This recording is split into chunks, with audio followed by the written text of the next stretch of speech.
In today's episode, I want to talk about the surprising value of weak ties in your network. And this is your social network, your professional network. I think we're all familiar with the strong ties. Those are the people we're very closely connected to.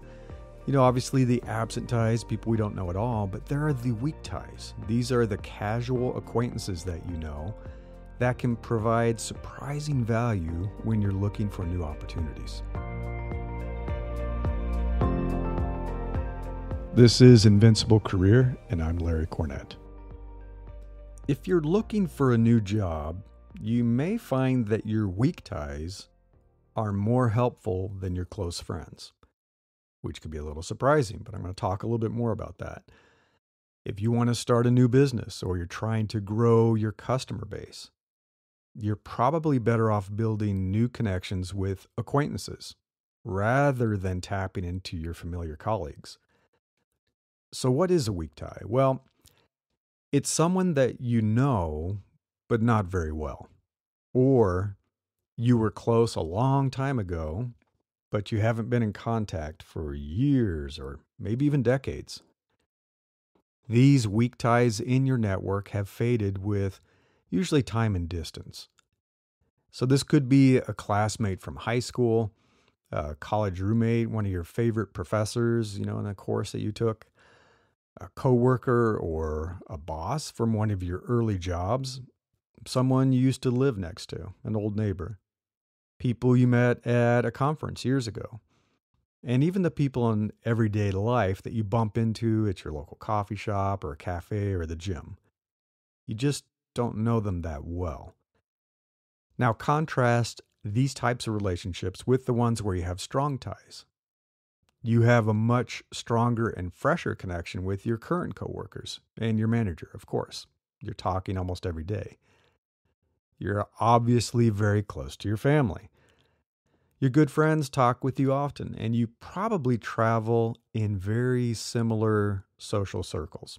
So your friends are friends with your friends. They know you very well, perhaps too well. That's the complexity of strong ties. So many more factors come into play when friends or even close colleagues are making introductions for you, when they're recommending each other for jobs or they're providing testimonials. It gets a little tricky. There's a tricky balance that has to happen. They don't want to risk their reputations. They're introducing a friend for a job, and what if it doesn't work out? And vice versa. They don't want you to get burned. Maybe they know too much about the job, and so they don't want to recommend the job to you because they know what it's really like inside. And yeah, these tight relationships are valuable. They're so valuable for many, many reasons. Your close friends, your family, your partners in business, they're going to help you. They're going to support you. They're going to perform favors for you. They do make introductions. They advise you. They give you feedback. Some of them maybe even hire you. That happens. However, since you overlap so much, you will rarely be exposed to entirely new information or entirely new people. To learn and grow, you have to expose yourself to thoughts and ideas outside of this bubble. To expand your network and increase its diversity and value, you have to stretch yourself to seek out entirely new networks that are far away from your friends, family, and colleagues. And I created a quick kind of visualization that shows what I'm talking about. If you go to newsletter.invinciblecareer.com, this is The Surprising Value of Weak Ties, issue 301. And it's really just showing in a more visual way how your network overlaps with the network of your friends and your coworkers, and then how you could connect through a weak tie to an acquaintance and be able to tap into an entirely different network that no one else is connected to. So there are 7 ways that I believe weak ties are valuable. 1, it's great for discovering new opportunities. 2, it's good for sharing new information. 3, it gives you exposure to new points of view. 4, it gives you improved cultural understanding. 5, it increases the diversity of your network.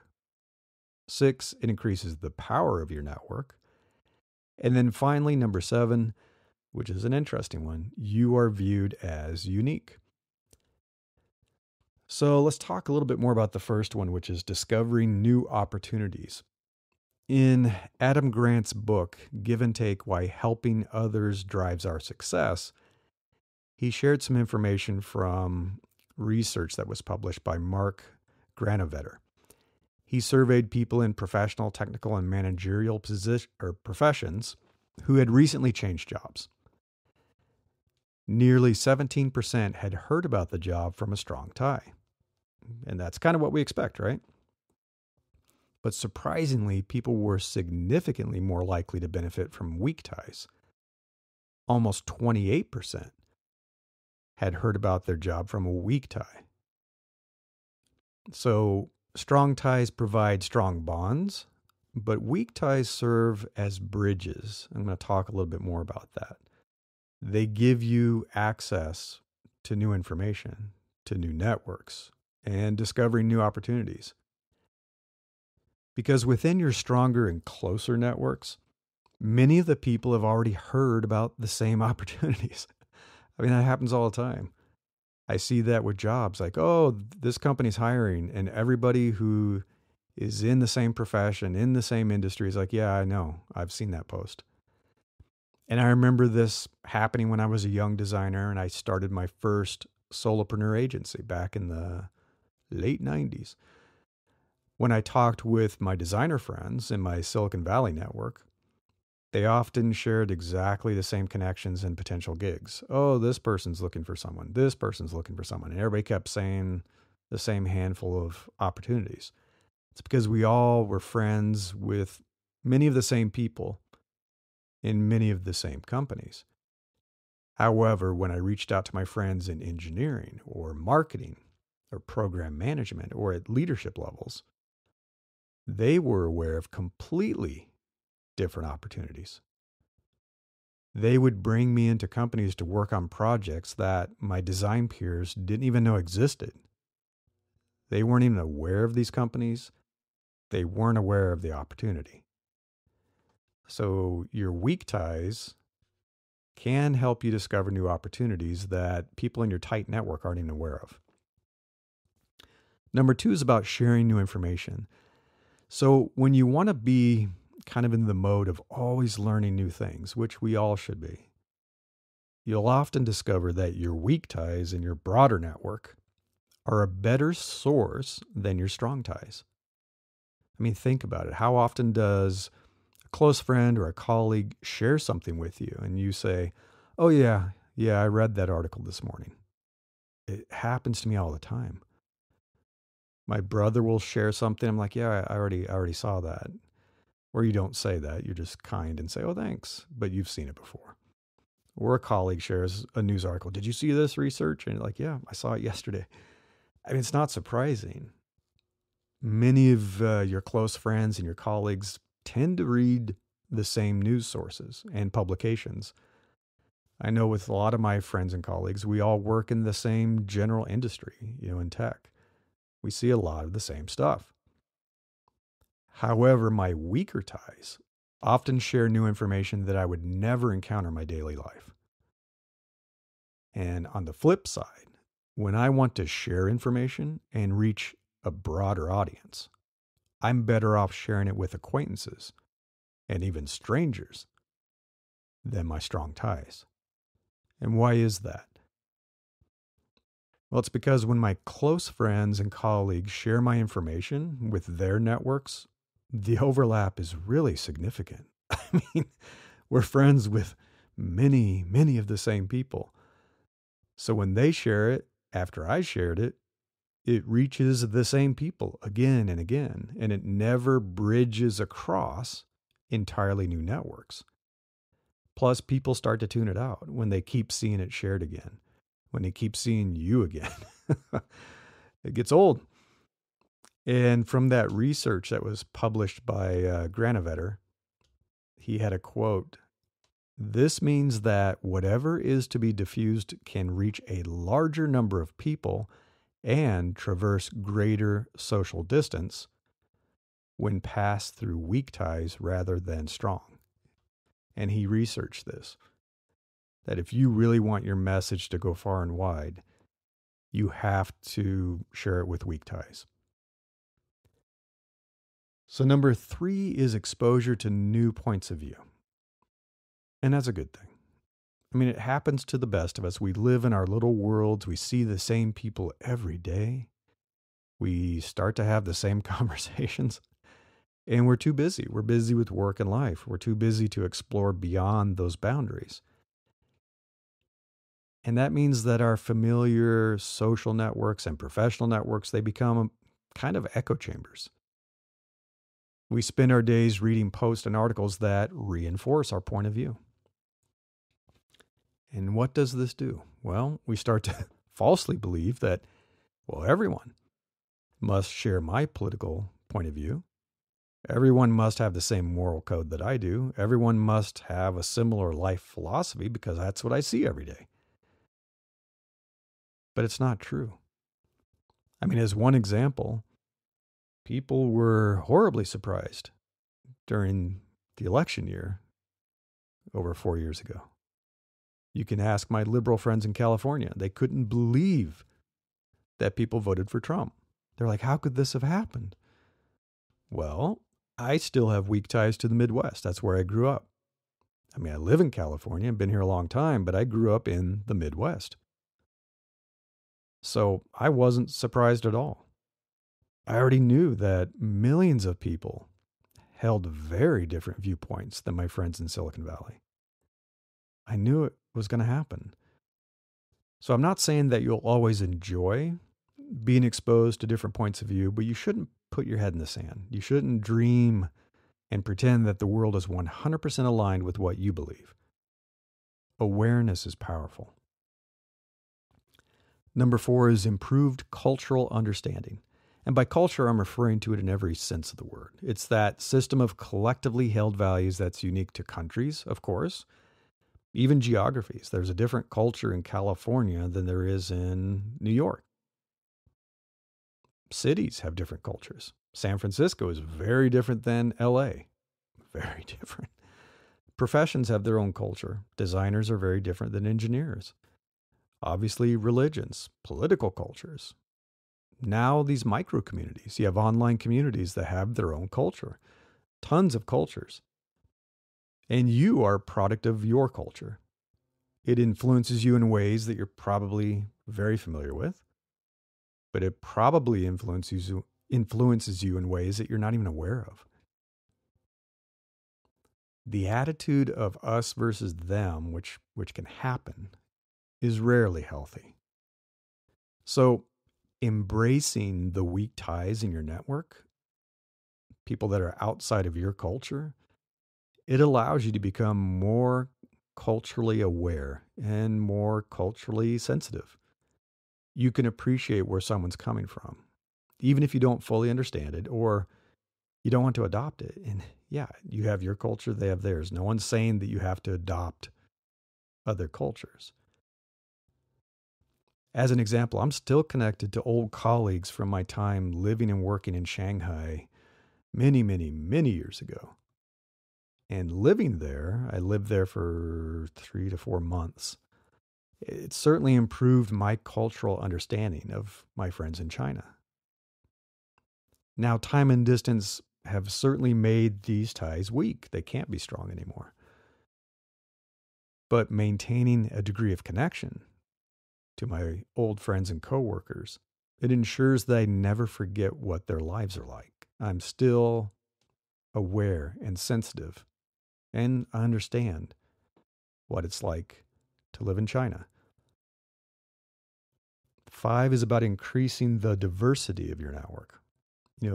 Again, thanks to my time working in tech and all my international travel, I do have a fairly diverse network that spans the entire globe. I have friends all over the place. But I also have a diverse network that spans professions. I'm not just friends with people in design or product management or tech. And it spans socioeconomic classes too. I've spent time with billionaires. I spent a week with Piero Midiar and we talked with him, got to know who he was. Very different life. But I also hang out with people who are just barely getting by. And I've been one of those people. So I get it. Diversity in your network is essential for a variety of reasons. Unfortunately, we tend to become friends with people and connect with people who are very similar to us. And there's some freaky research that, believe it or not, we also tend to have friends who are genetically similar to us, which is weird. I don't know how that works. However, research has proven that the more diverse your teams are and your organizations, you get better outcomes. And that's, your backgrounds, your education, your socioeconomic status, your profession, your industry, gender, race, age, all of these things. So if your network is homogeneous, it's time to shake it up.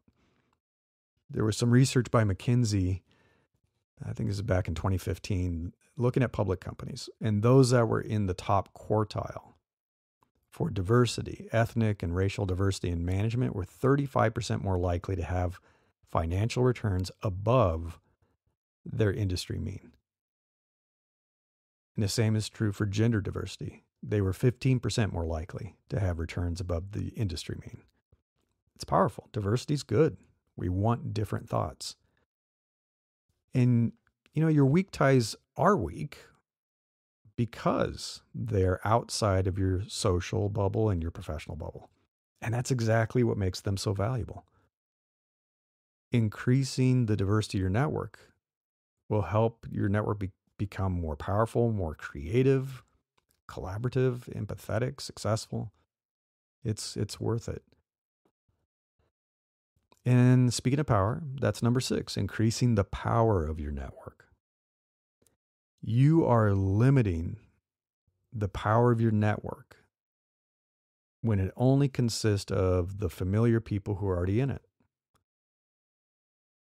I mean, they may introduce you to a few new people because no one's networks overlap 100%. I mean, my network doesn't overlap 100% with my wife's. It's like, and we're really close. But, like attracts like. And so that's not always good. So it's still not very diverse. You're not going to learn a lot of new information. And I see this happen all the time.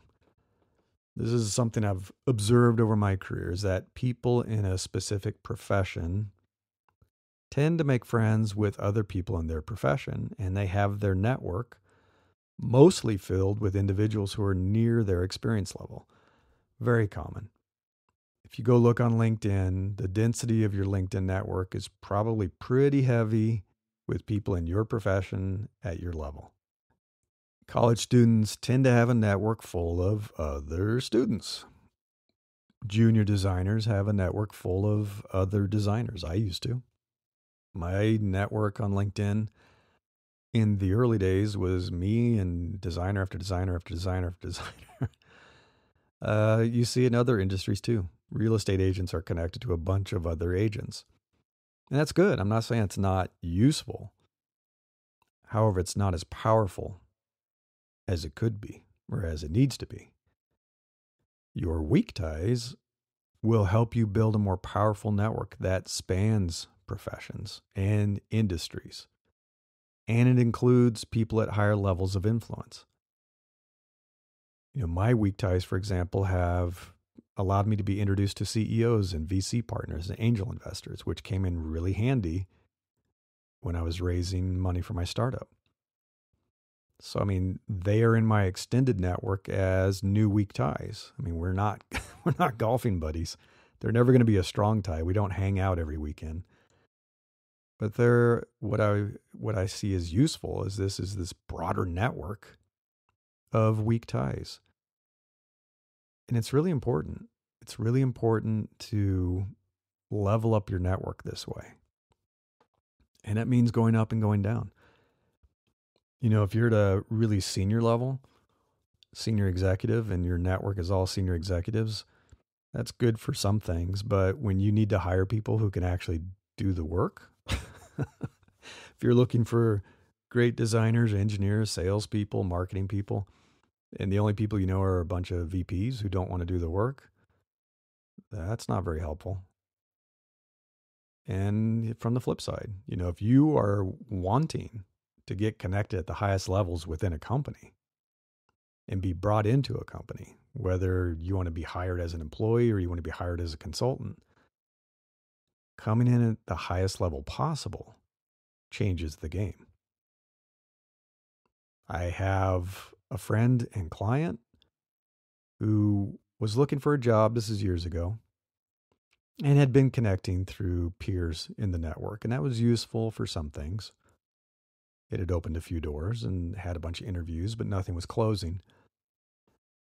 But then he got introduced into a company at the CEO level. I mean, he knew the CEO. That changed everything. I mean, he had a job offer and was hired in like less than a week because the CEO is the ultimate decision maker. It wasn't like, well, let's run you through the gauntlet and see if we can get you approved and go through all these interviews. It's like, no, the CEO wants you, you're hired. It makes a huge difference, and that will dramatically increase the power of your network. And then the final one, which is kind of fun, is that you are viewed as unique. That's one of the big benefits of these weak ties in your broader network. And this is something that I discovered over the years of my career. It's somewhat related to that old saying, familiarity breeds contempt. And there's a quote from William Hazlitt. Though familiarity may not breed contempt, it takes off the edge of admiration. So that is so true. Your friends, family, and colleagues, they're way too familiar with all your stories. They know you. They know your past. They probably heard all your stories before. They become so accustomed to you that they may even take you for granted from time to time. I mean, we've all experienced that, being taken for granted. Many years ago, I used to do a lot of speaking tours when I was the VP of Consumer Products for Yahoo Search. So I would present to organizations inside the company on the main campus in Sunnyvale, California. I also traveled internationally to present to our offices in London and Barcelona and Bangalore and other places. And I'm still giving talks. I give talks and workshops to tech teams in the US, often in California. But I've also spoken at conferences in other countries. And looking back on 15 years of all of this, doing these speaking engagements, I noticed an interesting pattern. I mean, time and distance allows you to see patterns. The less familiar the audience was with me, the more valuable they thought my talk was. They viewed me as unique, and that somehow made me more interesting to them. I definitely noticed this. When I would talk to my own team and to the broader team and present stuff, they'd heard it before. They'd heard variations of it before. They'd get a little bored with it. They wouldn't be paying attention. It certainly wasn't exciting. They heard me talk every day. But when I would go and present like our strategy and roadmap to completely different teams, like I presented to the legal team, I went to their weekly staff meeting and presented our new strategy and some of our cutting edge stuff we were working on and what the roadmap was. And they were so interested. They asked questions. They were engaged. They came up after and said, "Thank you so much for doing this. No one ever shares anything like this with us. I'm glad that we were able to be a part of it and give you feedback." That was fun. I mean, and that happened when I presented to any team that wasn't my usual team. And it's especially true when I left the country and I would speak in London or Barcelona. People were really engaged. I was a new face. I was a shining new face, and it was exciting. When I spoke at a conference in Australia, tons of people came up to me after the talk. I met so many people, and they were asking questions. People bought me drinks. We had exciting conversations. It was fun. And then we connected on LinkedIn, and I'm still in touch with those people. Gave the same talk in California. not nearly as much engagement or excitement. And I went to the after party for that too. I think maybe 10% of the same amount of people came up to me after and talked with me. They're like, yeah, another California tech guy talking. It's not so exciting when you're in the middle of California tech. But when I was in Australia, it seemed interesting. I was a new face. And it's nice to feel appreciated. I think everyone should have the experience of being treated as special and interesting and entertaining. It's a big confidence boost, and there's nothing wrong with boosting your confidence.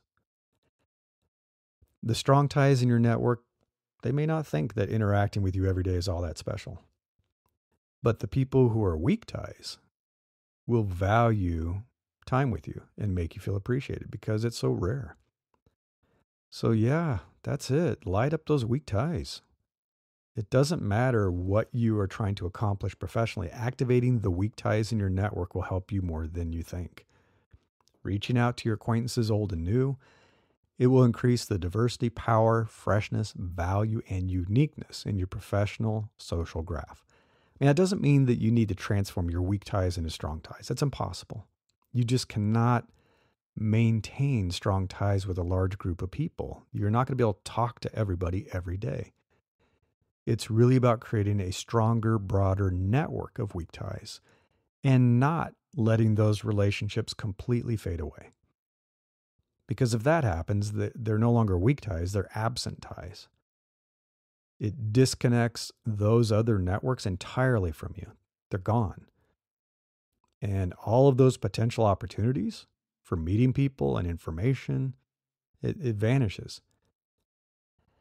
Reactivating these old relationships, that was a lot harder a few years ago. You may have only bumped into people thanks to business trips and conferences or going to an industry event or, kind of a chance encounter if you ran into somebody at a local cafe. It was harder. Like I said, I spoke at this conference in Melbourne and it was great. We had a good time. And then we connected on LinkedIn and Twitter and other places. But when would I ever see them again under an ordinary circumstance? I'm not going to walk down the street to Melbourne and bump into somebody. It was 2 years ago. I don't know when I'll be back.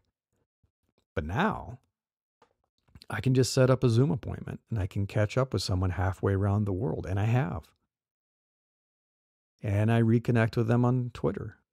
We comment on each other's tweets. So that's a weak tie. Some of these new acquaintances have joined my career community, and now I chat with them there, and we're talking about their career and what they want to do next. So are you ready to reconnect with your old friends and colleagues? I really think you should. Refresh those weak ties. Don't let them go absent. Are you ready to meet some new people? Do you want to add new acquaintances to your professional network? Well, it's easy to do. When you subscribe to my newsletter at newsletter.invinciblecareer.com, become a premium subscriber, I will add you to my premium career community. And I have a private office hours channel that is only for premium subscribers. And we jump in every week and we ask questions, answer questions, support each other, give advice, and help people get ahead in their jobs. Help them get promoted, help them find new jobs, help them with introductions. So I hope to see you there. Thanks for listening. I hope you enjoyed this episode, and if you would like to follow upcoming releases of the show, please subscribe. And as always, I appreciate your ratings and reviews. Thank you. If you would like to learn more about Invincible Career and the podcast, you can visit invinciblecareer.com. Until next time, I wish you the best of luck in becoming an opportunity magnet for the best things in life.